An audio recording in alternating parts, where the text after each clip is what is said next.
ขุดไส้เดือนนะครับอิ่มเลยขุดเนี่ยเธอรอดเลยมันจะได้วีอาอร่อยมากเลยนะครับสวัสดีครับบอลเลยยินนี่เลยหาเลยยินนะตาตัวนี้ใหญ่ก็เลยเคลียร์เนี่ยนะ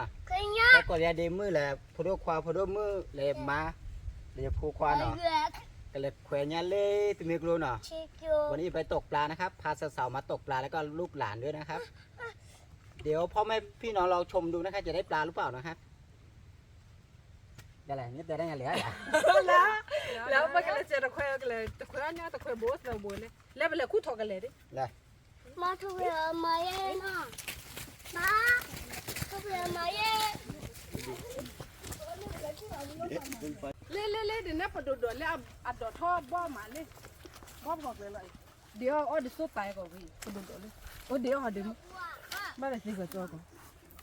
อัดดอกบ่อดอดูอันนี้ผักลืมเมยนะครับผักธรรมชาติกินกับส้มตำได้นะครับหรือว่ากินกับน้ำพริกได้หมดเลยนะครับพ่อตะกูขาดแต่นี่ดอกอะไรดูสิพอดูดอกเลยพอดูดอกบ่อเห็นไหม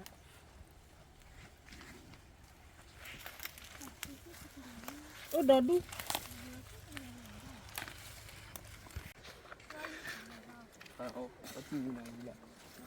นะครับมันตกปลาเยอะเลยนะครับไม่ดูได้ปลาหรือเปล่าอันนี้น้ำเมยนะครับน้ำเมยไอ้เนาะคู่ต่อกันเลยล่ะพันนี้ล่ะแหละเท่ากันเลยบ่มาจะได้เท่ากันเลยใครเลยเจ้าเนี่ยเนี่ยเจ้าเนี่ยพ่อว่ามีเจ้าเนี่ยนี่เนาะทุกเล่นบูเล็กก็สวยเอาวิจารตอนนี้คือขูดไส้เดือนนะครับอาหารเหยื่อปลานี่ใช้ไส้เดือนนะครับใช้ไส้เดือนในการตกปลานะครับคือใช้ธรรมชาติล้วนๆนะครับ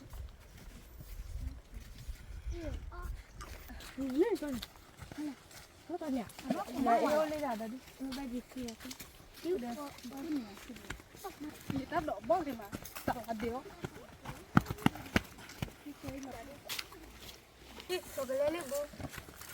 ตอนอะไรแต่คุ้มแต่บ้านยังสิน้อยย่ายน้อยตอนนี้สาวๆขูดไส้เดือนนะครับขูดไส้เดือนกับทำเหยื่อปลานะครับเดี๋ยวโอ้กันนะไอ้เล่ตัวที่มุกว่าเล่พอนะมันเล็กที่ลาบัวปลาเล็กที่ลาบุญมากัดมีคุ้มคั่วไอ้มีลามาแล้วจะควันเลยนี่ค่ะนี่อันนี้นะครับใช้เหยื่อไส้เดือนนะครับนี่จะใส่เบรกนะฮะใส่เบรกอีน้องมาทำกันแล้ววิลลี่แต่ละคนเราหน่อยไปกินเลยเล่นปลาเนี่ย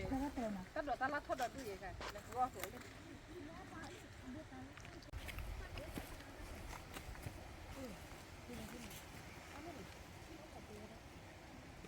มันเคยให้สาวๆขูด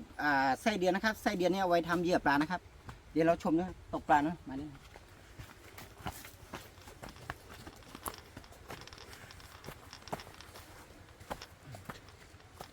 ป้าชื่อป้ายีมาถูกเลย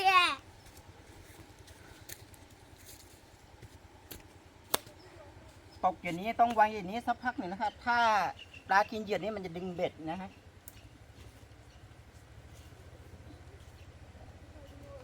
บ้าเชลล์ปลาเจลล์เนาะ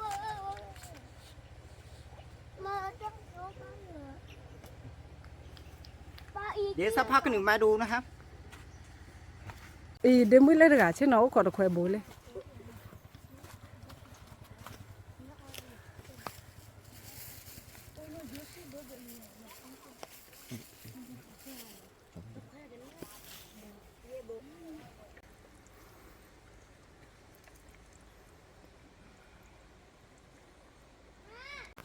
ดูนะสาวๆนะตกปลานะครับอีกคนอยู่หลังต้นไม้ด้วยนะฮะ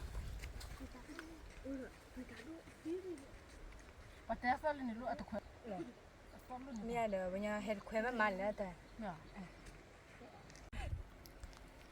เดี๋ยวสาวนี่ลองดูนะครับจะได้ปลาคนไหนจะได้ปลาก่อนไม่รู้นะฮะ อีควายเนี่ยมึงเราหัวเตือกันนะควายเนี่ยแต่ละบ้าป่ะเอาบ้าเอาบ้าป่ะแต่ละบ้าป่ะนะเดี๋ยวมึงเราก่อนนะ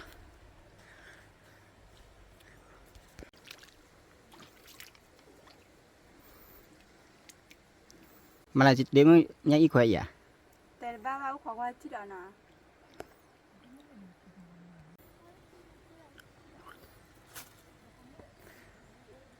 เป็นไงครับปลากินเบ็กไหม เล่นเนี่ยกว่าเนี่ยเอาไว้อภิบนเนี่ยเชื่อเดี๋ยวมึงเอ็นท่าเรียดดูโหดีดู เธอก็ดิ เชื่อแบบว่าที่ ลองดูดูโอ้โห เดี๋ยวดูหรอ บ่รออีนั่นตีได้เลย เช่าเดี๋ยวอีนั่นดู เมื่อกี้ปลากินเหยื่อนะครับ แต่ไม่ติด แต่ไม่ติดนะครับไม่ติด เอาไว้อ้อยได้นะแกตะบุไว้ได้อ่ะอีได้ตะบุอ่ะ เอาขนมเจือหน่อยเอาขนมเจือหน่อยเดี๋ยวเราสักพักหนึ่งไม่ดูได้ปลาหรือเปล่านะครับเมื่อกี้ปลากินเบ็กนะฮะดึงไม่ติดนะฮะมันไม่อยู่นะครับ อีเนาะอีนั่นตามมุกจีอ่ะคุยได้เนี่ย อีได้จะเจอคนอีได้จะเจอคน จุดนั้นเนี่ยถ้าอัตเคยบูหูมัน ก็เลยได้มื้อนั้นเธอว่านั่นควาย โอ้นี่เลยชาดเอ้ยชาดเวเลยชาดเวบ้านลูกมุขเราวอลีเอาไว้ทั้งหมดแต่กี่ตาปูหรอ ได้ปูตัวหนึ่งครับ มาตกปลาได้ปูนะครับ เมื่ออัตเคยเนี่ยไม่บ้าแต่ละตาเอ็นเนาะลอยเลยเอ็นอัตหูนี่เล่ฮันเล่ เจนก็เสียว่าอยู่ที่เจน อีมาเลยคุณเนี่ยเธอรอดเลย เถื่อนบาลีดีมือเนี่ยเดี๋ยวหูพายยืดเลยอ่ะอุ้ยเสียถั่วมาดิ อีได้ยิงปลาดุกตัวหนึ่งนะครับได้ปลาดุกตัวหนึ่งนี่ครับปลาดุกนะครับ เลี้ยงหาตัวจีนี่ ว่าไปได้ตัวหนึ่งละ บุกก็คุยที่ยี่เถื่อเราว่าโอ้ยยี่เถื่อเราพ่อเบี้ย มาคือกับบ้าเฉดอ่ะ ตอนนี้ได้ปลาดุกตัวหนึ่งแล้วนะครับ เดี๋ยวมาดูคัมเบที่สองนะครับคัมเบที่สองอีนะครับคุยให้กว้างคุยราคาหน่อยตอนนี้มาดูคัมเบอีกอันหนึ่งนะครับ อย่าหลอกอะไรอีกให้กว่าเล่กว่าเล่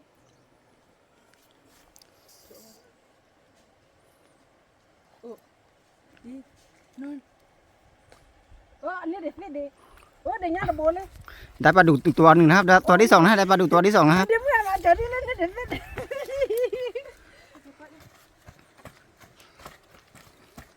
บ้ากว่าเด็ดสิ ได้ตัวที่สองแล้วนะครับ เอาวิปกี้ได้ดิอ่ะ เจอใครนี่อะไรเชน เลี้ยตะขวานยันนี่ขี้เบ้เลยป้าอาเบ้ตะดูอาเบ้ชีหล่อหน่อยเนี่ยกูไงให้เจอยันเล่มุกเลยนี่ขี้เบ้เลยก็เลยกว่าสาดีมือเล่นเนี่ยไม่เนี่ยเบ้จานะไม่อีเดียแต่เนี่ยว่าเฮ้ยกว่าเลยอาจารย์ว่าเนี่ยแบบนี้ก็จะเบ้เลยนี่ขี้เบ้เลยเจ็บมุกเอาไว้เล่นช่วยขี้วัว อันบ้านเนี่ยร้อยนี่คุ้มว่าทะเลจะเจนนี่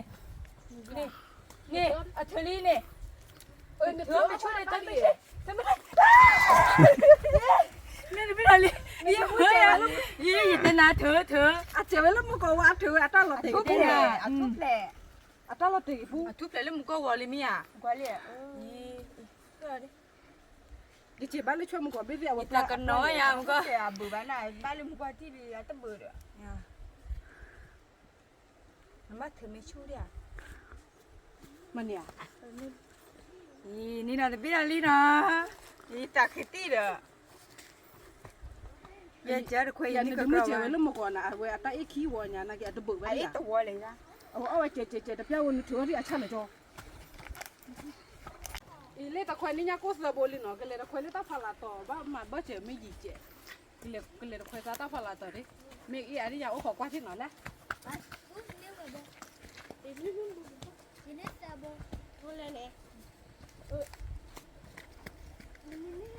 เมื่อกี้สาวๆตกปลาได้3ตัวนะครับได้แต่ปลาดุกนะครับสงสัยแม่น้ำเหมือนเนี่ยมันเป็นปีที่แล้วน่าจะมีคนมาปล่อยนะฮะมีคนมาปล่อยแล้วมากินเหยื่อนะฮะได้3ตัว ตอนนี้เขาจะลงไปตกข้างล่างอีกไม่รู้ว่าจะได้ปลาเหมือนนะครับพ่อแม่พี่น้องเพื่อนๆเราชมดูนะครับ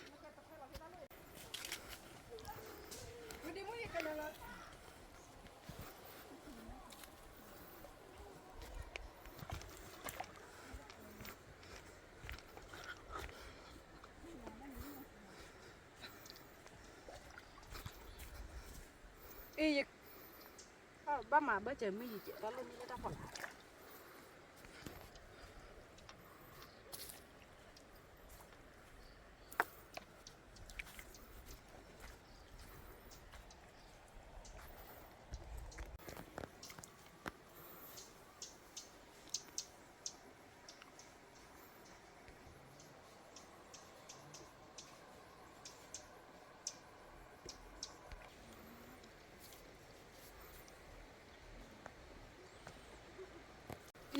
เดี๋ยวมึงป่วยบ้านเลี้ยนี่ระดับโบเกลเลยตะกุลีมุขมีแกดินนี่เดียนะ 都看没见啊？但一了，一了，一了，为了二了，几万的。 ลูกลูกเอ็ดบอลพายี ตะกูร้อนยังกลัว呀，ตะกูอะไร เกี่ยวมันจะนี่ กาลียังกลัว กี่เตี้ยลูกสุดตาดิ เอาไว้อีเถอะเลือแต่อีละมันน้อย ตอนนี้คือตกปลาตั้งแต่เช้านะครับ ได้ปลาดุกแค่3 ตัวว่าแดดก็ร้อนนะครับ คือปลาก็กินเยอะนะครับ แต่ไม่ค่อยติดเท่าไหร่มันติดแค่3 ตัวนะครับ ตอนนี้ได้ปลาดู3 ตัวกลับไปย่างกินนะครับ กลับไปย่างแล้วก็จะทำสาวๆนี้จะทำส้มตำด้วย เดี๋ยวพ่อแม่พี่น้องเราชมด้วยนะครับ ว่าสาวๆนี้ทำส้มตำมันจะอร่อยแค่ไหนไป เจ๊เจ๊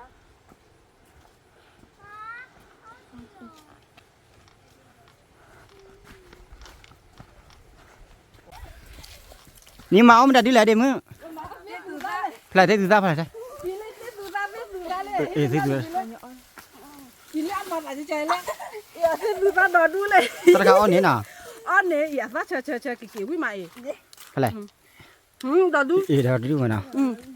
พี่จ้าลูกไปดอลี อันนี้ผลไม้นี่มันอยู่ที่ลีนามนะครับลีนามเมยนะครับ กินได้นะครับคนกะเหรี่ยงคนปากกะเหนียวกินได้นะครับ แต่ไม่รู้ว่าผมว่าไม่เคยกินนะครับ มีเยอะนะครับ ลูกมีเยอะเลย เอออาซามีเหลือลีเด้อ เยอะมากเลยนะครับผลไม้นี่มีเยอะมากเลย อาซาอย่าตะคุ่เลยเด้อดู เนาะอ๋อซ้ำเป็นอร่อยก่อนนี่เลยเนาะ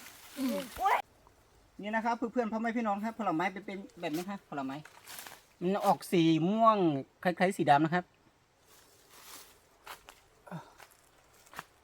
เมื่อกี้มันได้ลองชิมดูนะครับลองชิมตอนนี้นะ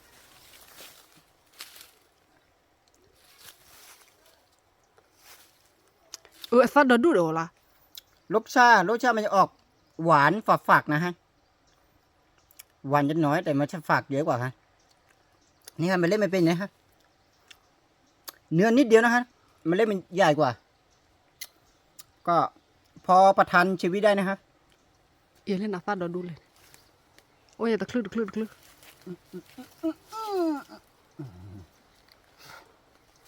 อุ้ยอ่ะอร่อยไหมคะ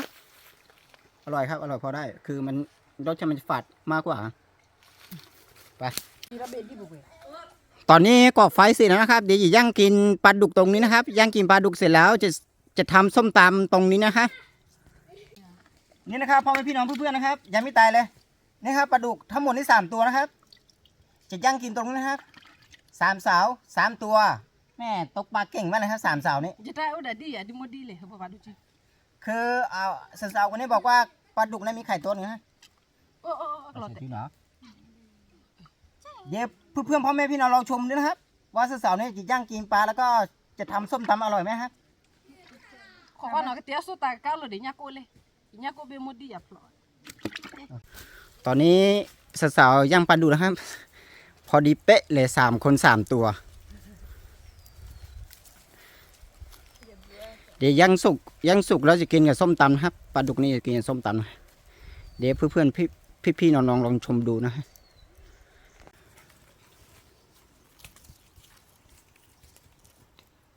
ว่าตาดับลาดีก็อ้อมูนนอนน่ะ อามุนนั่นหรอบ้าเจียเนี่ยก็โลกันนิดโบ พันลิตรอ่ะเนาะ มุบทุ่งเนี่ยแค่เนี่ยละมุก่อน อาการอย่างนี้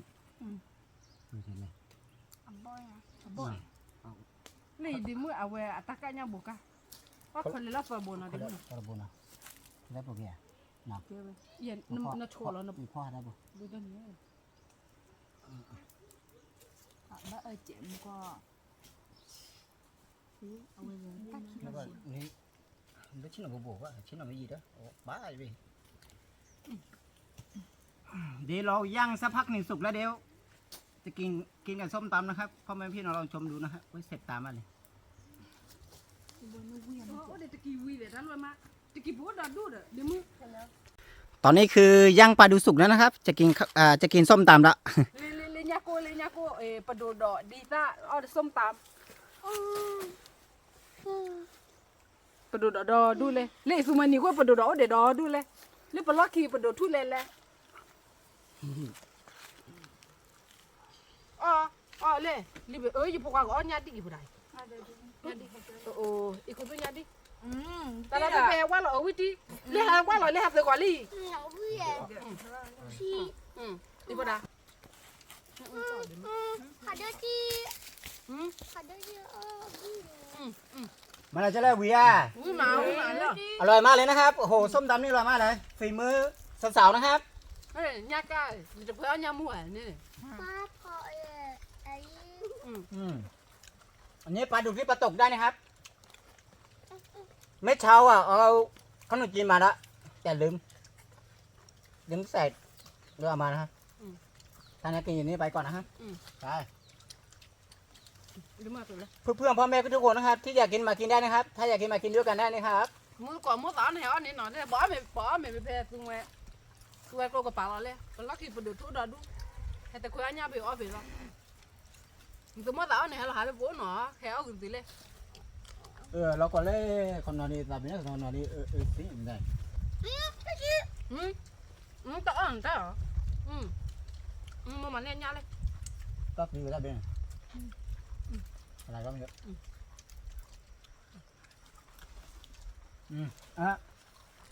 อันนี้อีมาอันนี้ ปลาดุกน้ำเหมือนนี่อร่อยมากเลยนะครับอร่อยมากเลย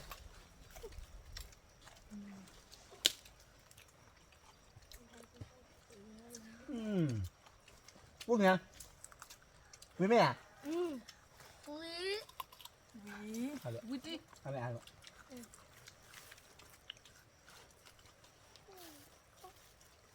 นี่ก็รู้ที่เดียว 爸，我吃的呀，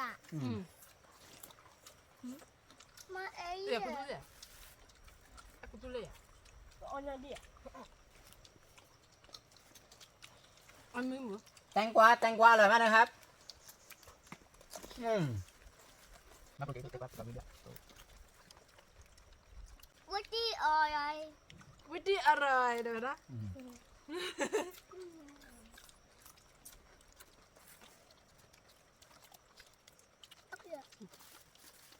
哦，这个有， อะไรอะไรดูไม่ได้อะไรมาดู มาทุกตอนเลยนะกินรสชาติเนี่ยขนาดดู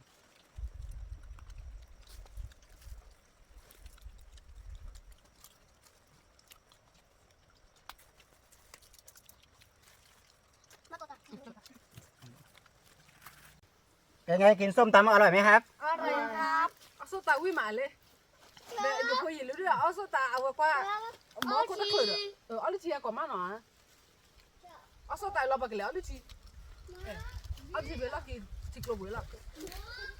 วิมากว่าเรามันไม่เหมือนเนี่ยเอาไว้กดไลค์นี่ว่าเชี่ยหนอมันได้แต่ให้หันเลยพวกนี้หนอเลยบอกอะไรเลยเนาะให้เรียกบ่าวเรากดไลค์นี่บ่าเนาะ ตอนนี้คือกินส้มตำใกล้จะเสร็จแล้วครับคือจะคอนเทนต์วิดีโอจบเพียงแค่นี้ครับพ่อแม่พี่น้องที่เห็นวิดีโอนี้ช่วยกดไลค์กดแชร์กด Subscribe กดกระดิ่งด้วยนะครับผมจะได้มีกำลังใจในการทำคลิปตอนต่อไปด้วยนะครับขอบคุณที่รับชมวิดีโอนะครับขอบคุณครับสวัสดีครับบ๊ายบาย 拜拜。